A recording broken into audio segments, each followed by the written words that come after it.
الرحمن الرحیم NK7 news کے ساتھ آپ کا ہوسٹ راشد خان آپ کی خدمت میں حاضر ہے. جیسا کہ آپ دیکھ سکتے ہیں آج میں موجود ہوں all Karachi hotel and restaurant association welfare association کے صدر جناب عبداللطیف لالا صاحب کے ساتھ. تو آئیں آج ان کے ویلفیئر کے حوالے سے اور ان کے ہوٹل کا جو بزنس ہے اس کے حوالے سے ان سے بات کرتے ہیں کہ انہوں نے یہ ویلفیئر کیوں بنائی اور ان کو کیا ضرورت پڑی تھی کہ ویلفیئر بنانے کی اور ان کی ویلفیئر کس طرح ورک کر رہی ہے. لطیف بھائی سب سے پہلے تو بہت شکریہ کہ آپ نے ہمیں آج ٹائم دیا. تو لطیف بھائی کیا چیز آئی آپ کے ذہن میں کہ آپ نے یہ اتنی بڑی ویلفیئر بنائی ہے جو بہت اچھا ورک کر رہی ہے اس ٹائم پہ کراچی میں؟ بسم اللہ الرحمن الرحیم. سب سے پہلے میں آپ اور آپ کی ٹیم کا شکریہ ادا کرتا ہوں کہ وہ ہمارے آفس آئے. بات یہ ہے کہ دنیا میں اگر آپ دیکھا جائے تو ہر اس انڈسٹری کا ہر اس کام کا ایک یونین ہوتا ہے, ایک ایسوسیشن ہوتی ہے. تو تقریباً 30 سال ہو گئے کہ اس انڈسٹری کا کوئی بھی آج تک کوئی یونین یا کوئی ایسوسیشن نہیں تھا. تو آپ کو پتہ ہے کہ یہاں پہ ضلعی انتظامیہ کے معاملات ہوتے ہیں وہ ہر انڈسٹری کے ساتھ ہوتا ہے. تو اس کے لیے ایک ہوٹل, کیونکہ میرے خود یہاں پہ کاروبار ہے, میں نے تقریباً 22 سال میرے کراچی میں ہو گئے, تو مجبوراً ہمیں یہ بنانا پڑا کہ اپنے یہ اس انڈسٹری کے لوگوں کو اکٹھا کریں اور ایک پلیٹ فارم پہ لا کے, چاہے وہ ہائی اتھارٹیز کے معاملات ہو چاہے وہ دیگر مسئلے ہو, تو ہم اسی پلیٹ فارم سے کوارڈینیشن کے طور پہ ہم ان کے مسائل حل کریں. اچھا لطیف صاحب مجھے اب یہ بتائیں کہ اس ٹائم پر جو آپ کی ایسوسیشن ہے اس میں کتنے ہوٹل ہیں جو آپ کے ممبر ہیں؟ الحمدللہ ہماری ممبرشپ تقریباً 5000 سے اباؤ ہیں. میں 5000 تو کمپلیٹ ہے, ابھی اس میں 100 زیادہ ہے 50 زیادہ ہے, وہ تو میں آپ کو نہیں وہ کر سکتا کیونکہ وہ تقریباً 5000 سے اباؤ ہمارے ممبرز ہیں کراچی میں. تو آپ کی جو ویلفیئر ہے اس نے, جیسے کہ آپ دیکھ سکتے ہیں کہ آج کل جو گیس کا ایشو کافی زیادہ ہے اور آپ کا جو کام ہے وہ بنا گیس کے تو چل نہیں سکتا. تو آپ کی ویلفیئر نے گیس کے لیے جو آپ کے ہوٹل ہیں ان کو گیس مہیا کرنے کے لیے کیا سہولت دی ہے, کیا گورنمنٹ سے بات کی ہے انہوں نے؟ اصل بات یہ ہے کہ گیس تو SSGC جو ہے وہ تو میں نے کہا کہ وہ لوگوں کی پہنچ سے دور ہو گئی ہے. یہ صنعتوں کو پتہ چلتا ہے کیونکہ ہمارے ہوٹلوں میں بھی دیگر ہے, لیکن اکثریت ابھی ہمارے جو ہے وہ ہم لوگوں نے ہوٹل جو ہے وہ LPG پہ لا کے ہم لوگوں نے ان کو وہ کر دیا ہے, کنورٹ کر دیا ہے. بات یہ ہے کہ بل وہ جو 15,000 کے جو بل آ رہے تھے آج وہ 80,000 90,000 لاکھ روپے بل آ رہے ہیں. تو کوشش ہماری یہ ہوتی ہے کہ ہم وہ SSGC کو کم یوز کریں اور LPG اور باقی کوئلے کے ابھی چولہے آ گئے اسی میں ہماری کوشش ہوتی ہے کہ وہ کریں. باقی یہ ہے کہ ہمیں تو یہ معلوم نہیں ہے کہ کیونکہ اکثر ان کے ڈپارٹ جو ہے میرے خیال میں اس میں 6-7 ڈپارٹ ہوتے ہیں. ان کا جیم ابھی تک پتہ نہیں چلتا ہے کہ ان کا جیم بیٹھتا کہاں پر ہے, حالانکہ ان کو لیٹرز ہم نے لکھے ہوئے. بات یہ ہے کہ بس وہ وہاں تک سنوائی نہیں ہوتی. اور یہ مسئلہ گھریلو صارفین کا بھی ہے, گیس کا بہت بڑا ایشو ہے. اور اس نے تو میرے ساتھ وہ والی معاملات کے کہ اسی گیس کی وجہ سے جو تھی وہ میری تو ساری فیملی جو تھی وہ اللہ کو پیاری ہو گئی. اسی کے کیس کا وہ ٹائمنگ کا وہ نہیں تھا, 11:30 بجے ان کے ٹائمنگ تھا کہ وہ لوڈ شیڈنگ یہ لوگ کریں, اور صبح یہ ان لوگوں نے یہ 5 بجے چھوڑ دیتے 6 بجے چھوڑ دیتے, ان کے کوئی وہ ہدایات بھی یہ لوگ جاری نہیں کرتے. تو میری ابھی ایک 25 دسمبر کو جو تھے میرے گھر میں اسی کا بلاسٹ ہوا جس میں میرے 2 بچے شہید ہو گئے, میری وائف جو تھی وہ شہید ہو گئی.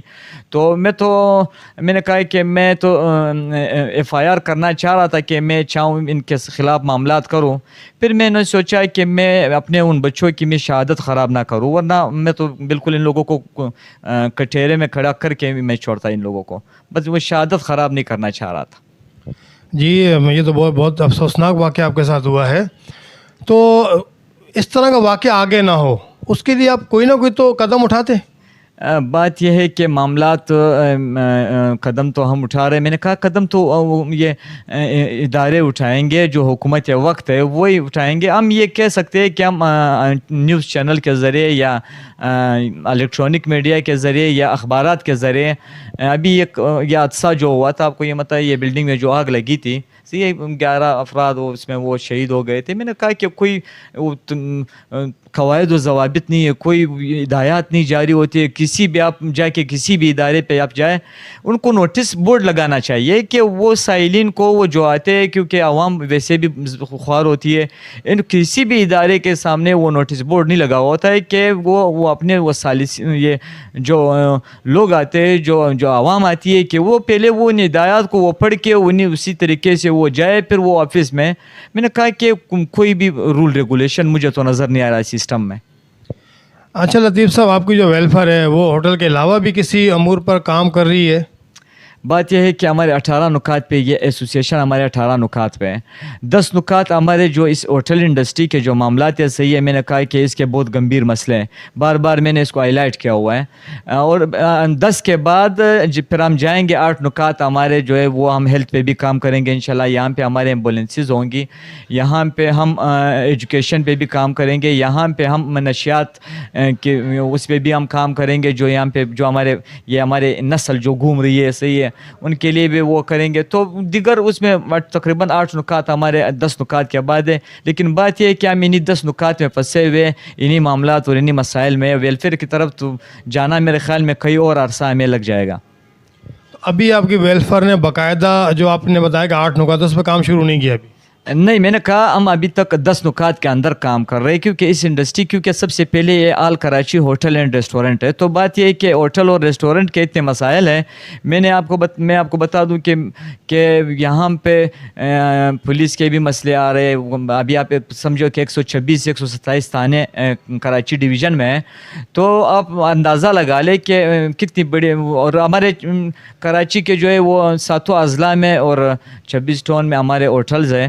تو جب 40,000 ہوٹلز ہوں گے تو مسائل کتنے ہوں گے. تو اب میرے خیال میں کہ ویلفیئر کے لیے ہمیں تھوڑا سا وقت اور درکار ہوگا کہ ہم پہلے یہ مسائل حل کریں.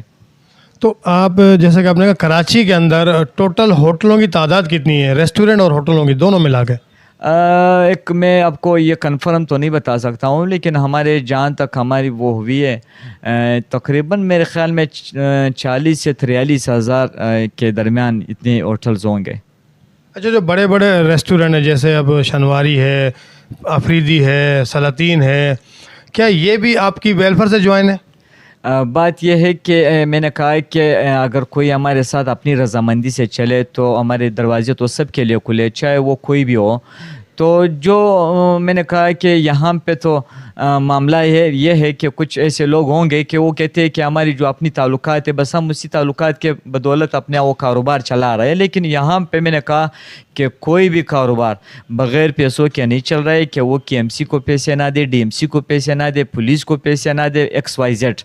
صحیح ہے. تو ہمارے دروازے کھلے، چاہے وہ شنواری کے لیے ہو، چاہے وہ افریدین کے لیے ہو، چاہے وہ کوئٹہ والے کے ہو، چاہے وہ KPK والے ہو، چاہے وہ کراچی کے ہو، چاہے وہ سندھی حضرات، جو بھی اس پیشے سے وابستہ ہے وہ ہمارے ساتھ چل سکتے ہیں. ان کے لیے ہمارے دروازے کھلے. ایسا تو نہیں ہے کہ صرف جیسے آپ کوئٹہ وال پٹھان ان کو زیادہ فوقیت دیتے ہوں؟ نہیں، یہ ہمارے مین 3 نکات میں آپ کو بیان کر دینا چاہتا ہوں کہ یہ ایک غیر قومی، ایک غیر سیاسی، ایک غیر فرقی تنظیم ہے. ہمارے ساتھ میں نے کہا کہ یہ رضامندی کا کام ہے. آج بھی میں نے کہا کہ پوری کراچی کے ہوٹلیں ہمارے ساتھ تھوڑی ہے کہ پورے سندھ کے، کیونکہ ہم سندھ ہے. تو بات یہ ہے کہ جن کے مسائل ہوتے ہیں وہ ہمارے پاس آتے ہیں، ہم اپنی بساط کے مطابق ان کے مسائل ہم حل کر دیتے ہیں. باقی یہ نہیں ہے کہ بھئی جو ہوٹل ہوگا وہ لازمی ہمارے ساتھ ہوگا اور نہیں ہوگا تو وہ جس طرح لوگ کرتے ہیں. یہ ان لوگوں کی اپنی مرضی. ہماری ممبرشپ پہ جو لینا چاہے وہ ہمارے ساتھ چل سکتے ہیں، ہم اسی کے لیے کھڑے.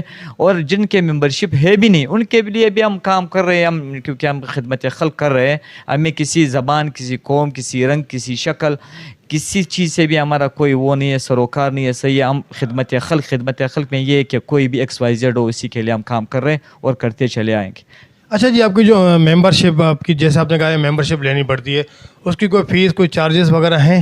اصل تو یہ ہے کہ جب آپ کو رجسٹر سرکار، جب گورنمنٹ آپ کو ہوم ڈپارٹمنٹ اور رجسٹرار آفس وہاں اداروں سے جب آپ کو، کیونکہ آپ نے ان کو میمورنڈم دینا ہوتا ہے، تو ان میں یہ چیزیں جو ہے وہ ہو جاتی ہے کہ ہماری جو ممبرشپ فیس جو ہوتی ہے، عام جو نارمل جو فیس ہوتی ہے وہ 1000 روپے ہوتی ہے. باقی جو ہے وہ منتھلی وہ ڈونیٹ وہ ترتیب ہوتا ہے. لیکن ہمارے ڈاکومنٹس میں جو ہے وہ 1000 روپے فیس ممبرشپ کی ہے، جو ہم نے ابھی تک میں نے کہا لوگوں سے لیا نہیں ہے. کوشش یہ ہے کہ ہم سٹیپ بائی سٹیپ کیونکہ جائیں گے، اسی طرف جائیں گے ہم مجبوراً. اچھا جی، کوئی ایسی بات جو آپ کے دل میں ہو کہ جو آپ اعلیٰ حکام تک پہنچانا چاہ رہے ہوں یا دیکھنے والے ناظرین تک، یا جو آپ کے ہوٹل ہیں جتنے بھی اس کراچی کے اندر، ان تک اگر آپ کوئی بھی پیغام اپنا دینا چاہ رہے ہو تو ہمارے چینل کے توسط سے آپ دے سکتے ہیں. میں آپ کے چینل کا شکر گزار ہوں. اور آپ کا بھی بات یہ ہے کہ جتنے بھی کراچی کی میں بات کروں گا, میں نے کہا جو بھی بڑے ادارے, جو بھی حکام بالا ہے, جو بھی ہائی اتھارٹیز ایسی ہے, ان کو ہمارے لیٹرز ان کے اس پہ پڑے ہوئے. یہ آج ڈپٹی کمشنر ایسٹ کا جو ہے یہ ریسیونگ ہو گئی ہے, صحیح ہے, اور ڈی آئی جی ٹریفک کا بھی جو ہے وہ بھی ریسیونگ آج ہو گئی. تو ہم جو ہے ہم ہر چیز جو ہے وہ لیٹرائز کرتے ہیں, ہم ریٹرن کرتے ہیں. تو وہ چیزیں جو ہے وہ حکام بالا, کوئی ایسا پیغام ہمارا رہ نہیں گیا ہے کہ وہ ہم نے پرنٹ میڈیا, الیکٹرانک میڈیا اور اخبارات کے ذریعے ان سب کو یہ پتہ ہے کہ ان کے مسائل کیا ہیں. تو بس میں اس سے مزید تو نہیں کہہ سکتا ہوں, کیونکہ جو بھی ہے ان سب کو یہ پتہ ہے کہ اس انڈسٹری کے کیا مسائل ہیں. جی بہت شکریہ. جیسا کہ آپ نے دیکھا ناظرین, عبداللطیف لالا صاحب نے بہت پیاری گفتگو کی, جو کہ all Karachi hotel and restaurant welfare association کے صدر ہیں کراچی کے. اور ان کا کہنا یہ ہے کہ جتنا زیادہ سے زیادہ ہو سکے ہمیں جوائن کریں. جتنے بھی کراچی میں جتنے بھی ہوٹل ہیں, لگ بھگ 43,000 ہوٹل ہیں اس کراچی کے اندر. ابھی تک جو ان کے پاس رجسٹر آئے ہیں, ان کے جو ممبر بنے وہ 5 سے 5,500 انہوں نے بتائے. تو ان کا کہنا ہے کہ آئیں, ہاتھ سے ہاتھ ملائیں اور ہم آگے چل کر مزید ہوٹلوں کے لیے بہتر کام کر سکیں. اور جیسا کہ انہوں نے بتایا کہ گاؤں سے آتے ہیں یہاں پر مزدوری کرنے کے لیے, ان کو کوئی سہولت مہیا کی جائے, اور سہولت ایسی ملے گی کہ ہم ایک ٹیم ورک ہو کے کام کریں گے. جی بہت اچھا لگا آپ سے گفتگو کر کے. کیمرہ مین محمد السید کے ساتھ راشد خان, NK7 نیوز, کراچی.